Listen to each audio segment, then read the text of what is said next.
मैं अमोल कुमार आप सभी लोगों का स्वागत करता हूं जीजीटी के ऑनलाइन प्लेटफॉर्म पे।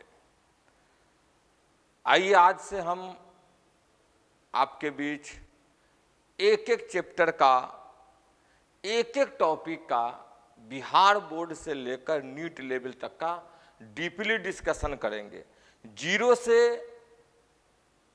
हीरो तक का। यानी कोई भी टॉपिक हम उठाएंगे जीरो से और आपके बीच लेकर चलेंगे नीट लेवल तक। और आप बच्चों को विश्वास दिलाता हूं कि आप सब उन प्रश्नों को उत्तर कर लेंगे, चाहे वो बिहार बोर्ड से हो या नीट का हो।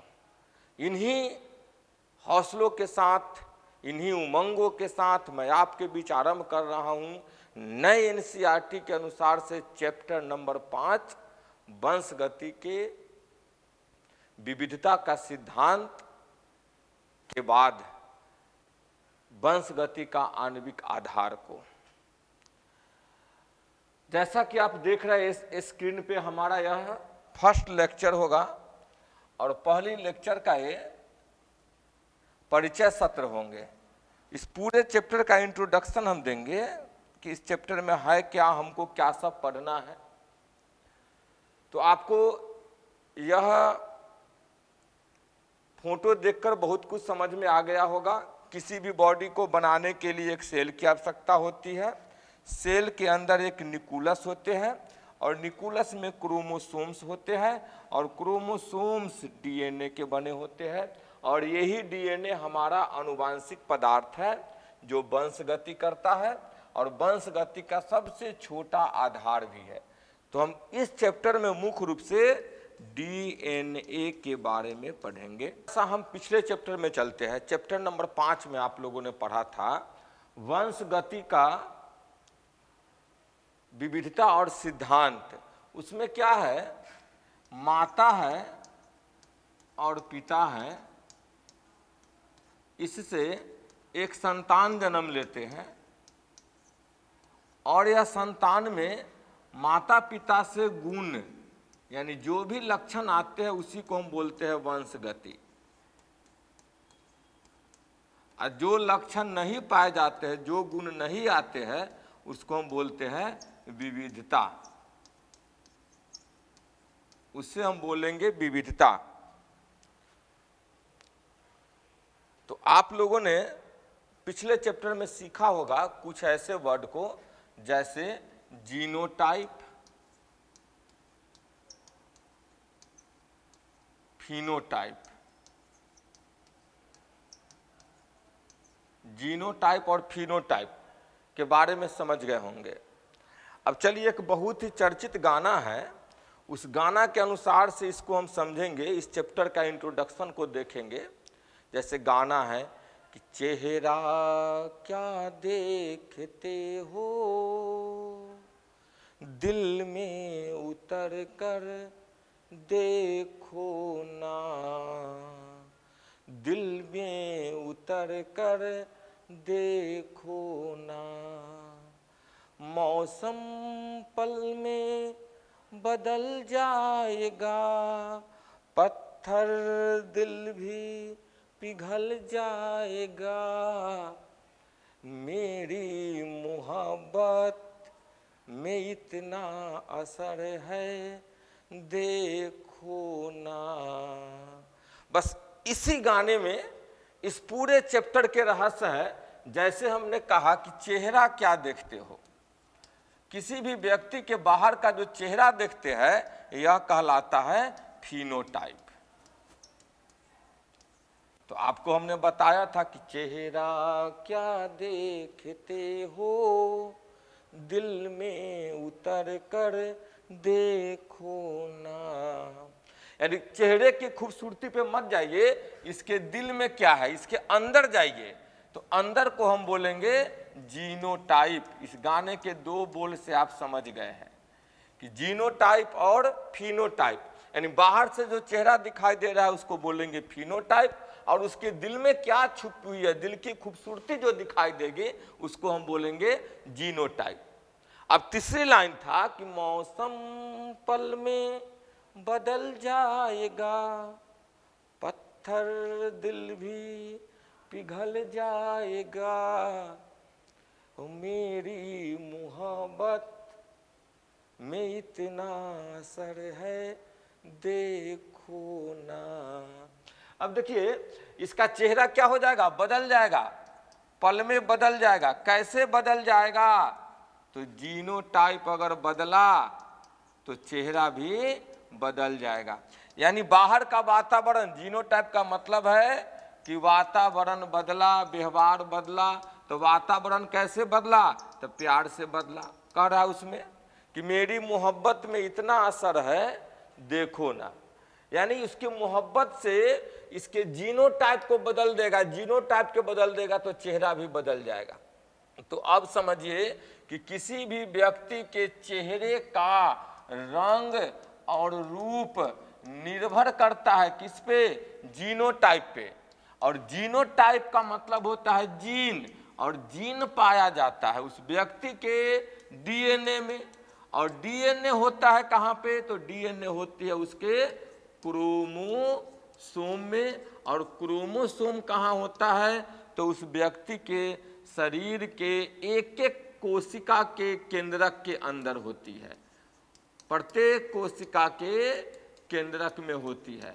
और प्रत्येक केंद्रक में क्रोमोसोम, क्रोमोसोम में डीएनए, डीएनए में जीन, और यही जीन को कहते हैं जीनोटाइप। और यही जीनोटाइप उसके रंग और रूप को बदलता है, बनाता है।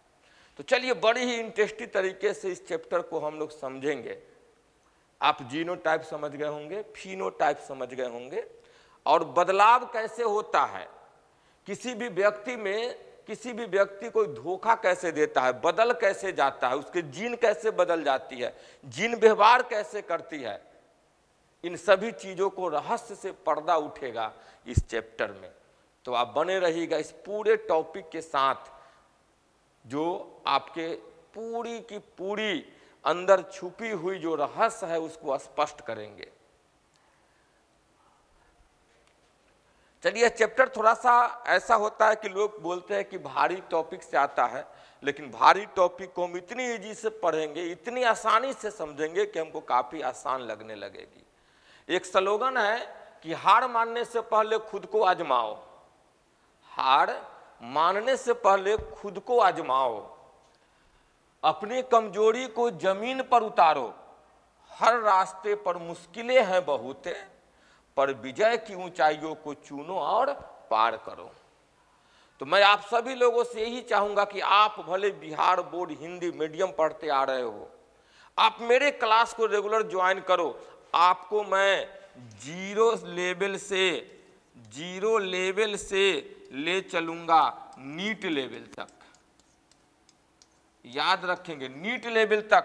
आप अंग्रेजी का केवल ए से जेड तक के अक्षर को जानते हो, आपको मैं केवल 30 दिन क्लास करे, 30 दिन में आप इंग्लिश मीडियम पुस्तक को पढ़ना समझ जाओगे, पढ़ना जान जाओगे, समझ जाओगे, और अंग्रेजी में जो प्रश्न है उसको आप हल करोगे। यह हमारा आपसे वादा है। बस केवल अपने हौसलों को मत टूटने दो, हौसले को बनाए रखो, क्योंकि मैं उस पत्थर पे दूब को निर्माण करने चला हूं जहां वर्षों से सूखा पड़ी है। यानी मैं इस देहात के क्षेत्र में एक ऐसी व्यवस्था देने के लिए चला हूं जहां पे बच्चे नीट जानते नहीं हैं, कैसे उनका समय फॉर्म भरा जाता है, उसके एग्जाम का पैटर्न क्या है, प्रश्न का लेवल क्या है, ये सभी बच्चे अनभिज्ञ है। केवल नीट और मेडिकल नाम से उनके दिमाग में आता है बाप रे बहुत बड़ा हिमालय पहाड़ है, हम इसको दूर कर ही नहीं पाएंगे। तो आप याद रखो, केवल एक सही गाइड की आवश्यकता है। आपके अंदर क्षमता है, आप में से हर एक बच्चे के अंदर क्षमता है कि आप निकाल सकते हो, और मैंने करके दिखाया है आपके क्षेत्र में ही, आप पता करोगे। मैंने अभी तक जो अपने बच्चों को पढ़ाया है, केवल बायोलॉजी से 4 बच्चों को मैंने नीट क्वालिफाई करवाया है। उन्होंने फिजिक्स के एक प्रश्न को टच नहीं किया, उसने केमिस्ट्री के एक प्रश्न को टच नहीं किया, लेकिन 4 बच्चे आपके समाज में ऐसे हैं जिन्होंने डॉक्टर बनने के लिए उनके पास में सर्टिफिकेट NEET प्रस्तुत की है। भले ही उनका रैंक अच्छा नहीं है, सरकारी मेडिकल कॉलेज नहीं मिल पाया, और इस घर से आ रहे हैं कि जहां उनमें लाखों रुपए खर्च करके प्राइवेट कॉलेज में एडमिशन नहीं कराई जा सकती है, लेकिन रिजल्ट हमने दिया है और आपके बीच के बच्चों को दिया है। आप केवल विश्वास को बनाए रखें, आपके अंदर से ही रिजल्ट निकल कर आएगी, एक न एक दिन आएगी। बस मेहनत करते जाओ, सफल इतनी कस के मेहनत करो कि सफलता चुपके से चारों तरफ शोर करते हुए आ जाए। इन्हीं मोटिवेशनल, इन्हीं प्रेरक बातों के बाद साथ मैं आरंभ करता हूं आज के इसका चैप्टर है मोलिक्यूलर बेसिस ऑफ इनहेरिटेंस, वंशगति का आणविक आधार। इससे एक एक टॉपिकों को देखेंगे और समझेंगे कि इसमें क्या क्या चीजों को पढ़नी है हमें।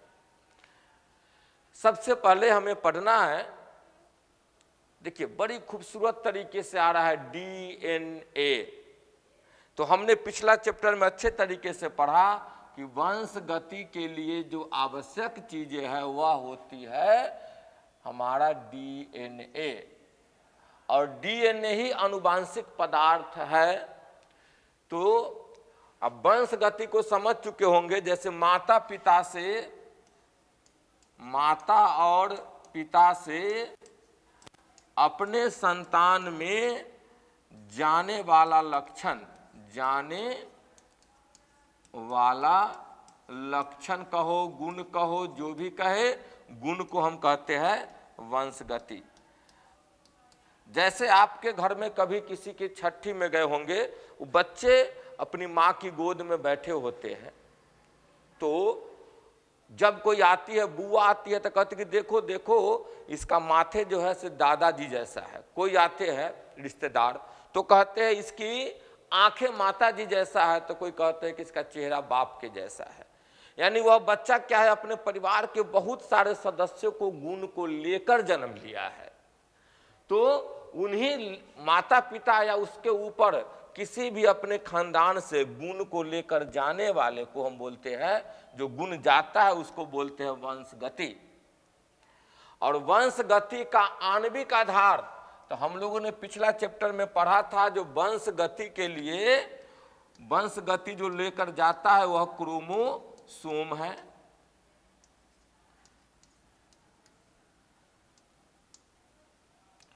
वंशगति को लेकर जाने वाला क्रोमोसोम है, जिसको मेंडल ने कारक और बाद में उसी को जीन कहा गया है। अब इसका सबसे छोटा आधार क्या है, यानी वंशगति का सबसे छोटा रूप क्या है? क्रोमोसोम तो जान गए, यह बड़ा रूप है, लेकिन छोटा रूप क्या है? तो हम लोग जाने थे कि क्रोमोसोम दो चीज का बना होता है, DNA का बना होता है और प्रोटीन का बना होता है। तो DNA ही वह सबसे छोटा आणविक रूप है जो गुण को लेकर जाता है। तो सबसे पहली टॉपिक हो जाएगी DNA। आपको लगभग समझ में आ गया होगा कि इस चैप्टर में हम किसको पढ़ने वाले हैं। तो सबसे अधिक फोकस करेंगे हम DNA पे, इसके बारे में पढ़ेंगे, इसके रासायनिक संरचना, इसकी बनावट, इसके कार्यों के बारे में समझेंगे। तो पहली टॉपिक हम DNA को क्लियर करेंगे। वैसे ही सेकेंड टॉपिक आएगा the search of genetic material, यानी आनुवांशिक पदार्थों की खोज। DNA को ही हम आनुवांशिक पदार्थ क्यों माने, प्रोटीन को क्यों नहीं माने? तो इन सभी चीजों को बहुत सारे वैज्ञानिकों के प्रयोग हैं, जिसमें मुख्य रूप से ग्रिफिथ, हर्शे और चेस, ये दोनों लोगों का प्रयोग पढ़ेंगे, जिसमें सिद्ध हो जाता है कि ओनली फॉर DNA ही आनुवांशिक पदार्थ है। तो दूसरा टॉपिक में 6.2 टॉपिक में जो हम पढ़ने वाले हैं वह पढ़ेंगे आनुवांशिक पदार्थ की खोज, यानी प्रयोग के माध्यम से खोजेंगे कि कौन आनुवांशिक पदार्थ है।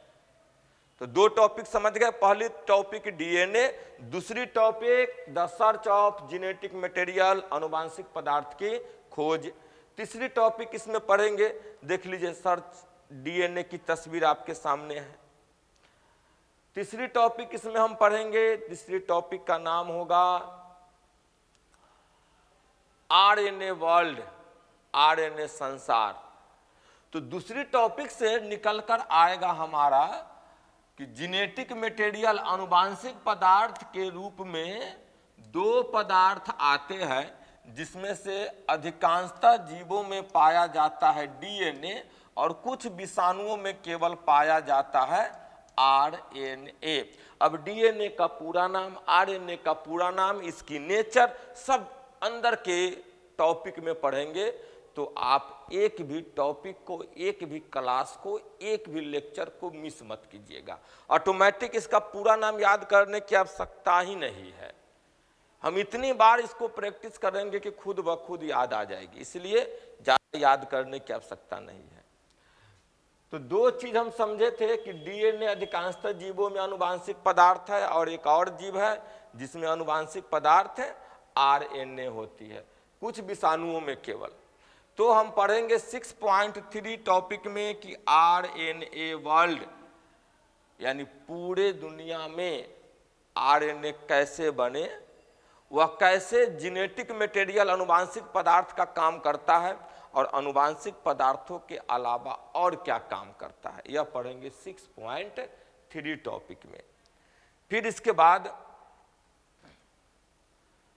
नेक्स्ट टॉपिक आ जाएगा हमारा चौथा टॉपिक, इसमें पढ़ेंगे जिस टॉपिक का नाम है रेप्लिकेशन, प्रतिकृति। यानी किसी भी आनुवांशिक पदार्थ का एक विशेष गुण होता है, जैसे हमने लिया डीएनए, देखेंगे डीएनए, यह डीएनए है, यह डीएनए अपना जैसे हूबहू जैसा है उससा वैसा ही एक और डीएनए की अणु को तैयार कर लेगा, एक और डीएनए की अणु को तैयार कर लेगा, इसी को हम बोलेंगे रेप्लिकेशन। तो इस टॉपिक में, चौथे टॉपिक में हम क्लियर करेंगे कि डीएनए अपने जैसे हूबहू डीएनए का निर्माण कैसे करती है, इसी को हम पढ़ेंगे रेप्लिकेशन, यानी चौथे टॉपिक में। फिर इसके बाद हमारा टॉपिक आएगा, पांचवा टॉपिक हमारा आएगा जिस टॉपिक का नाम है ट्रांसक्रिप्शन, अनुलेखन। अब इसको समझिए कि अनुलेखन क्या है। तो फिर से हम लेंगे, एक डीएनए है,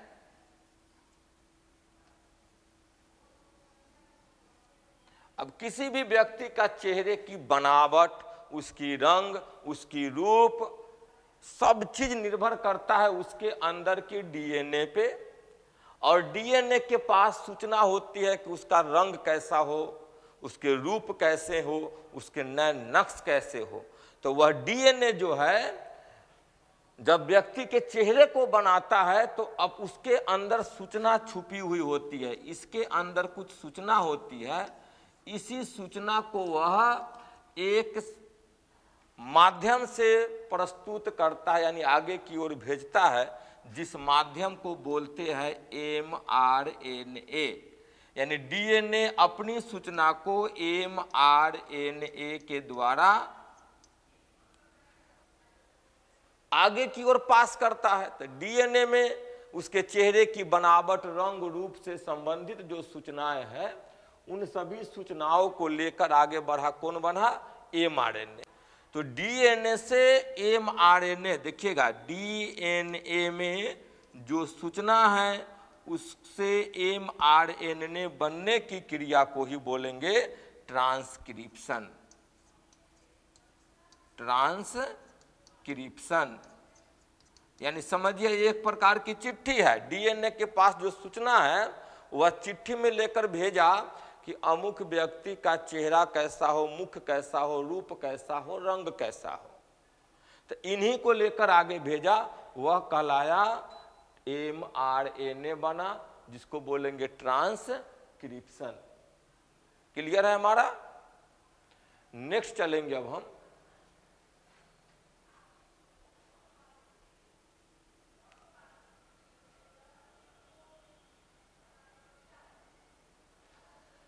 तो ट्रांसक्रिप्शन को आप समझ गए होंगे। उसके बाद छठा टॉपिक हमारा आएगा ट्रांसलेशन। ये दोनों रिपीट हो गए हैं, पांचवा भी रिपीट और छठा भी रिपीट है, हम एक ही को समझेंगे। अब चलेंगे नेक्स्ट टॉपिक में हम, जो टॉपिक हमारा होगा ट्रांसलेशन, नहीं अभी ट्रांसलेशन में दूरी है। अब हमारा 6.6 टॉपिक जो देख रहे हैं वह जेनेटिक कोड है, यानी आनुवांशिक कूट है। अब समझिए mRNA तो बन गई, अब mRNA के पास जो लिखावट है, इसमें जो चिट्ठी है, उसको लेटर को पढ़ने के लिए एक विशेष कोड की आवश्यकता होती है। एक विशेष लेटर से यह चिट्ठी बना हुआ है, जिसे हम बोलते हैं जेनेटिक कोड।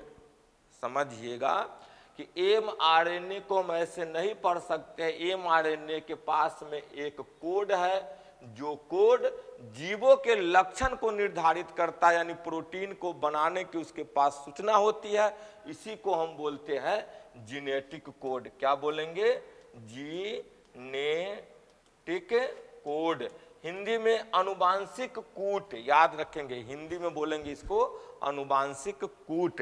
तो छठे टॉपिक पे हम लोग क्लियर करेंगे आनुवांशिक कूट को। एक बार फिर से देख लेते हैं ऊपर से। हमारे पास में कुल मिलाकर 6 टॉपिक अभी आ गए। याद रिमाइंड करेंगे कि पहली टॉपिक में पढ़ेंगे डीएनए के बारे में, डीएनए की संरचना के बारे में, डीएनए की खोज के बारे में।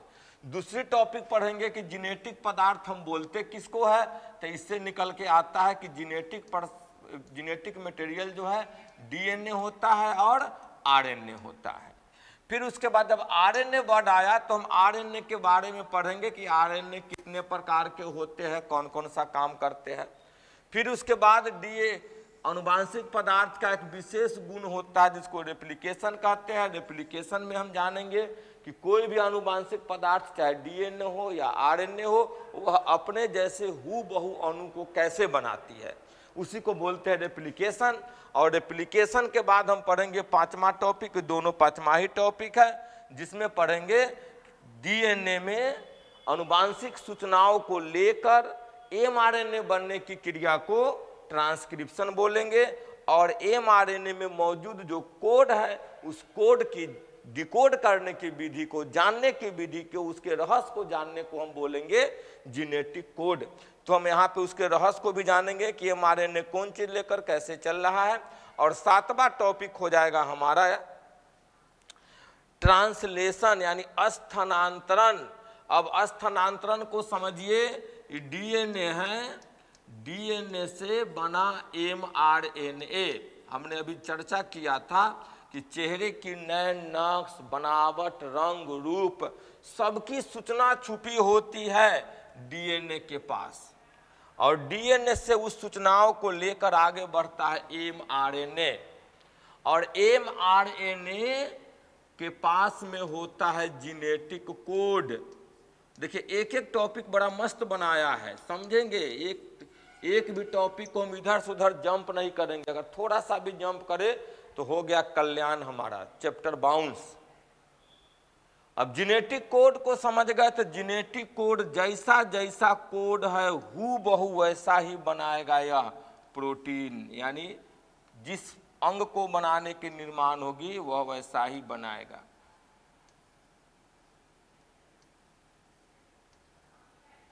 हूबहू वैसा ही बनाएगा। तो जेनेटिक कोड को पढ़कर प्रोटीन को बनाने की क्रिया को हम बोलते हैं ट्रांसलेशन। अब इसमें पढ़ेंगे कि कैसे जेनेटिक कोड में कौन सा कोड है, उसको एंटीकोडोन डिकोड कैसे किया और प्रोटीन कैसे बने। बड़ी सरल तरीके से पढ़ेंगे 7वां टॉपिक में ट्रांसलेशन को। अब आ जाएगा हमारा 8वां टॉपिक। जो 8वां टॉपिक है रेगुलेशन ऑफ जीन एक्सप्रेशन, यानी जीन अभिव्यक्ति का नियमन। अब एक चीज को समझो, जैसे किसी भी व्यक्ति की शरीर की हाइट कितनी होगी। कोई व्यक्ति को देखेंगे वह 5 फीट से छोटा हो जाता है और कोई व्यक्ति 6 फीट से भी बड़ा हो जाता है। लेकिन ऐसे व्यक्ति को नहीं देखिएगा जो लगातार लंबाई बढ़ते बढ़ते 10 और 12 फीट, 20-25 फीट का बन जाए। तो मान लिया जाए किसी भी व्यक्ति के पास में उसके लंबाई को बनाने वाला ही डीएनए का पार्ट है, जिसको बोलेंगे जीन यह जीन जो है, यह डीएनए का वह पार्ट है जो व्यक्ति के अंदर लंबाई वाला प्रोटीन को निर्माण करता है, यानी उसकी लंबाई को बनाएगा। अब अगर यह जीन लगातार काम करते रह जाए, लगातार यह बनाते रह जाए, काम करते रह जाए, तो व्यक्ति की लंबाई लगातार बढ़ती चली जाएगी, बढ़ती चली जाएगी। तो वह व्यक्ति सरवाइव नहीं कर पाएगा, सभी अंगों को पे उसका समन्वय खत्म हो जाएगा। तो एक उसके पास में नियम ब्रेकर होता है, रेगुलेटर होता है, कंट्रोलर होता है, जो पता है कि अगर किसी व्यक्ति की लंबाई 5 फीट 4 इंच बनाना है तो यह जीन लंबाई बनाएगा 5 फीट 4 इंच और उसके बाद जाकर यह रुक जाएगा, ब्रेक लगा लेगा। इसके बाद वह आगे काम कर ही नहीं सकता है। यानी 5 फीट 4 इंच जब बन गई उसकी लंबाई, रुक गया। अगर किसी व्यक्ति की 6 फीट 1 इंच लंबाई है तो वह 6 फीट 1 इंच ही बनाएगा। किसी की लंबाई 4 फीट 8 इंच है तो वह 4 फीट 8 इंच ही बनाएगा। तो सूचना किसके पास में है? डीएनए के पास। डीएनए के सूचना को लेकर कौन बढ़ा? तो एमआरएनए बढ़ा, एमआरएनए बना, लेकर बढ़ा। डीएनए से एमआरएनए बनने की क्रिया को क्या बोले? तो पिछले टॉपिक में हम पढ़े थे ट्रांसक्रिप्शन। और एमआरएनए के अनुसार से लंबाई बना लेना, इतनी प्रोटीन को एडजस्ट कर देना, इतनी बड़े हड्डियों के स्ट्रक्चर को तैयार कर देना, यह क्रिया ट्रांसलेशन कहलाएगा। और यह लगातार काम नहीं करते रहे, लगातार बढ़ते नहीं रहे, इसको रोकने के लिए कंट्रोलर भी होना चाहिए, ब्रेकेज भी होना चाहिए। इसी को हम बोलते हैं जीनों का नियमन, यानी जीन अभिव्यक्ति का नियमन, रेगुलेशन। जैसे गैस में रेगुलेटर होता है कम बेसी करने के लिए हम खाना बनाते हैं, ठीक उसी प्रकार हमारे जीनों का भी रेगुलेटर होना चाहिए बंद करने के लिए, ताकि जब उसका काम हो जाए तो जीन रुक जाए, बंद हो जाए, अब वह अभिव्यक्त नहीं कर पाए, यानी अब वह न एमआरएनए बनाए न वह लंबाई में वृद्धि करवाए। उस जीन का काम खत्म, अब इसको क्या करना है? रोक देना है।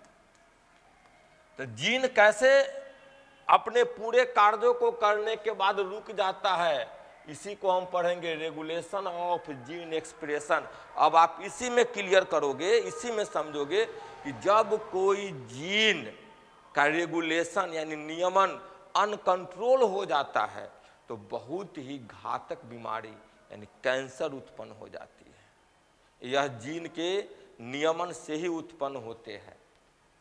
तो हम इसको भी थोड़ी सी इसमें पढ़ेंगे। 8वां चैप्टर जो बीमारी वाला है उसमें डिस्कशन से पढ़ेंगे कैंसर के बारे में, कि कैसे कौन सा जीन अनकंट्रोल, जिसका रेगुलेशन समाप्त हो गया तो वह कैंसर का जीन में बदल गया, कैंसर की कोशिका का निर्माण कर लिया। क्लियर है? 8वां टॉपिक भी हमारा क्लियर होना चाहिए। फिर 9वें टॉपिक में चलेंगे। तो 9th टॉपिक हमारे बीच में है ह्यूमन जीनोम प्रोजेक्ट, मानव जीनोम परियोजना। अब समझिए यह है क्या? तो एक मानव के अंदर जितने भी क्रोमोसोम हैं, जितने भी क्रोमोसोम हैं, उन सभी क्रोमोसोम में अवस्थित डीएनए और डीएनए के में जितने भी नाइट्रोजीनस क्षार के, जितने भी नाइट्रोजीनस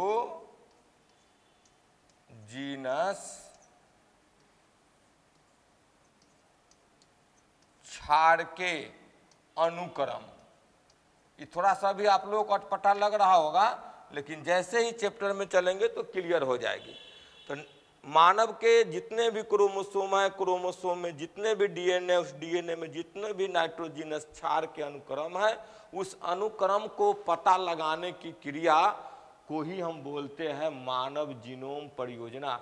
यानी अमेरिकी सरकार के द्वारा एक ऐसा प्रोजेक्ट लाया गया था जिसमें मानव के अंदर मौजूद सभी डीएनए के अनुक्रम को जानकर उस डीएनए में कितने जीन हैं, कौन जीन कौन सा काम करता है, इन सभी के बारे में जानकारी प्राप्त करना ही उद्देश्य था किसका?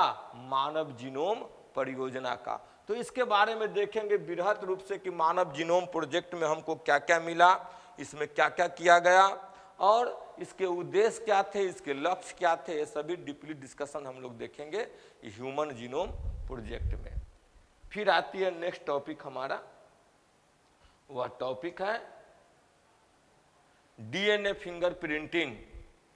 अभी सभी लोगों के पास आधार कार्ड होगी और आधार कार्ड में हम अंगूठा लगाते हैं, वर्ल्ड वाइड कहीं भी जाते हैं हम अंगूठा लगाते हैं, हमारी डिजिटल पहचान जितने भी हमारा इंफॉर्मेशन उस पर लोड होता है वह निकल के आ जाता है। तो यह भी एक डिजिटल पहचान है जो संभव हुआ है किससे, डीएनए फिंगरप्रिंटिंग से।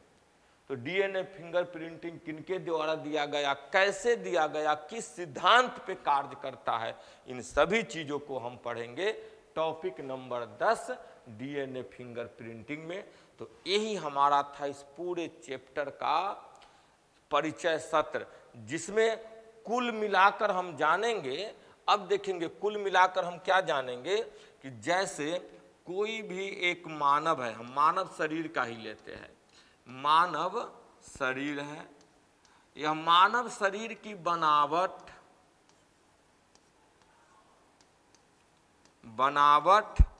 और लक्षण सब निर्भर करता है उस लक्षण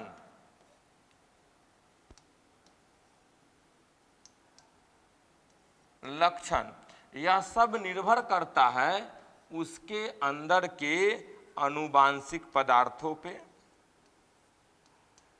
किस पे, तो आनुवांशिक पदार्थों पे। हमारा जो चैप्टर है वह देख रहे हैं कि आनुवांशिक पदार्थ का ही खोज करेंगे इसमें कि मानव में वंश गति का आणविक आधार क्या है। तो मानव में वंश गति का जो आणविक आधार था वह आनुवांशिक पदार्थ ही है।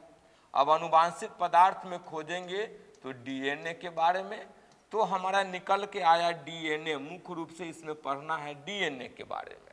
तो पहला टॉपिक था डीएनए। दूसरा टॉपिक था कि हमको अब यह खोज करना है कि डीएनए ही आनुवांशिक पदार्थ हम कैसे सिद्ध करें। तो इसको सिद्ध करने के लिए the search of genetic material, आनुवांशिक पदार्थों की खोज। तीसरी टॉपिक आ जाती है इसमें, तीसरा टॉपिक आ जाता है कि डीएनए के अलावा एक और चीज मिला था हमको, वह मिला था आरएनए, जो आनुवांशिक पदार्थ होता है। तो उसके बाद का टॉपिक पढ़ना है हमको आरएनए वर्ल्ड, यानी आरएनए संसार। उसके बाद हमको पढ़ना था रेप्लिकेशन, यानी रेप्लिकेशन में समझेंगे कि डीएनए हो या आरएनए हो, ये अपनी जैसी हूबहू अणु को तैयार कर लेता है, इसी क्रिया को हम रेप्लिकेशन कहते हैं। अभी तैयार करता कैसा है, इसका सिद्धांत क्या है, इसको हम पढ़ेंगे रेप्लिकेशन में। ठीक उसके बाद हमको पढ़ना था ट्रांसक्रिप्शन।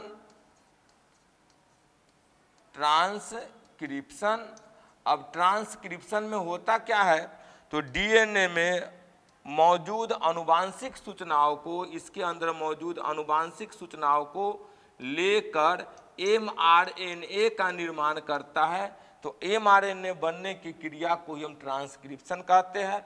ठीक इसके बाद पढ़ना हमको है जीनेटिक कोड। अब इसमें जो सूचना है वह सूचना एक कोड के रूप में, उस कोड को डिकोड करेंगे। तो जेनेटिक कोड के माध्यम से पढ़ेंगे कि कोड क्या है, कैसे यह काम करता है, किन किन लेटर से कोड बना होता है, कौन सा कोड किस चीज को बनाएगा, इस सभी चीजों को पढ़ेंगे हम जेनेटिक कोड में। फिर इसके बाद हमारा अगला टॉपिक आ जाता है ट्रांसलेशन, यानी जेनेटिक कोड को पढ़कर प्रोटीन बनाएंगे। क्या बनेगा, प्रोटीन बनेगा। तो जेनेटिक कोड से प्रोटीन बनने की क्रिया को ट्रांसलेशन। अब जेनेटिक कोड से प्रोटीन बन रहा है, इसी क्रिया को हम बोल रहे हैं जीन का एक्सप्रेशन, यानी कोई जीन जब काम कर रहा है तो वो अपने आप को एक्सप्रेस कर रहा है। हम जैसे पढ़ा रहे हैं आपको, तो हम काम कर रहे हैं, तो हमारा एक्सप्रेशन क्या हुआ, आपको पढ़ाना। ठीक उसी प्रकार किसी भी जीनों का काम क्या है, तो उसके पास जो सूचना है उससे संबंधित सूचनाओं को आगे की ओर प्रोटीन के रूप में, एंजाइम के रूप में, हार्मोन के रूप में कंटिन्यूअस बनाना। अब कंटिन्यूअस बनाने रहने का उसका लाभ भी हो सकता है, हानि भी हो सकता है। जैसे हमारे पास पाचक एंजाइम बन रहे हैं तो कंटिन्यू बनेंगे तो भोजन पाचन की क्रिया होंगे। अगर लंबाई वाला जीन कंटिन्यू बढ़ते जाए तो हमारा शरीर अनियमित ग्रोथ कर जाएगा, जिससे और काम करने की हमें दिक्कत हो जाएंगे। तो जीनों पे कंट्रोल होनी आवश्यक है। तो जीनों पे कंट्रोल कोई हमारा टॉपिक है रेगुलेशन ऑफ जीन एक्सप्रेशन, और हमारे शरीर में जितने भी जीन हैं उन सभी के बारे में, यानी जितने क्रोमोसोम है, जितने डीएनए है, सभी डीएनए के एक एक अनुक्रम को, यानी एक एक न्यूक्लियोटाइड को जानने की योजना को ही मानव जीनोम परियोजना के अंतर्गत पढ़ा गया है। और उस परियोजना के अंतर्गत जो सबसे अच्छा निकल के आया वह था डीएनए फिंगरप्रिंटिंग, जिसके माध्यम से हम जानेंगे, समझेंगे कि किसी भी व्यक्ति की यह डिजिटल पहचान है। अब जैसे समझेंगे कि किसी भी गांव में, एक गांव में एक छोटे से बच्ची को कूड़ेदानी में फेंक दिया गया, और सुबह पहर वह झाड़ू मारने वाली गई तो उसने देखी बच्चे को फेंका हुआ। उसने गांव में हल्ला किया कि पता नहीं कौन न कौन अपने बच्ची को फेंक दिया है। अब पूरे गांव में यह आग की तरह खबर फैल गई। उसके बाद पुलिस आया, उस बच्ची को उठाकर अस्पताल में भर्ती करा दिया गया। फिर सूचना दिया गया, पता लगाया गया कि इसके असली माँ बाप कौन है, उसको पहचान किया जाए।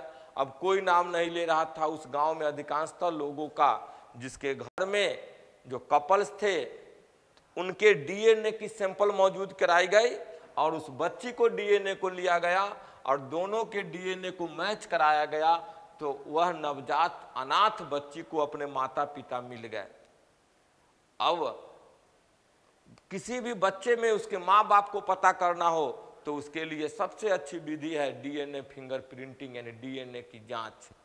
मान लिया जाए कि आप अभी सीआईडी सीरियल देखे होंगे, उसमें इसके बारे में बहुत सारा बताता है। अपराधी आता है, अपराध करके चला जाता है, वह अपना कहीं न कहीं किसी न किसी रूप में थूक, खखार, बाल टूट गया, उसके शरीर से अगर पसीने की एक बूंद चू गई उसमें भी डीएनए पाया जाता है। उसका हाथ कहीं पे भी पड़ गया तो हाथ से फिंगरप्रिंट उठाकर अपराधी की पहचान की जा सकती है। तो डीएनए फिंगरप्रिंटिंग का बायोलॉजिकल वर्ल्ड में बहुत अधिक महत्व है। हम इन सभी चीज़ों के बारे में पढ़ेंगे इस चैप्टर में।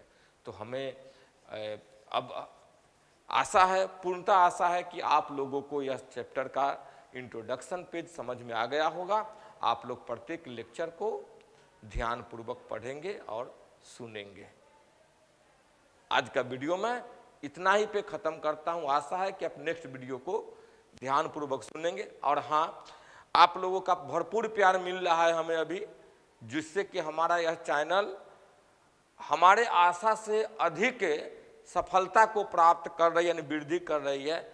आप लोग इसको बढ़ाने का और प्रयास कीजिए, अपने दोस्तों में, अपने रिश्तेदारों में, जहां तक भी हो इस वीडियो को शेयर करने का प्रयास कीजिए, ताकि हमारी टीम की मनोबल और बढ़े। मैं केवल बायो ही नहीं और विषय को भी आपके माध्यम से यूट्यूब पर लेकर आ जाऊंगा। बस इतना ही बातों के साथ जय हिंद छात्रों, मैं आपसे विदा लेता हूं। फिर मिलते हैं अगले वीडियो में।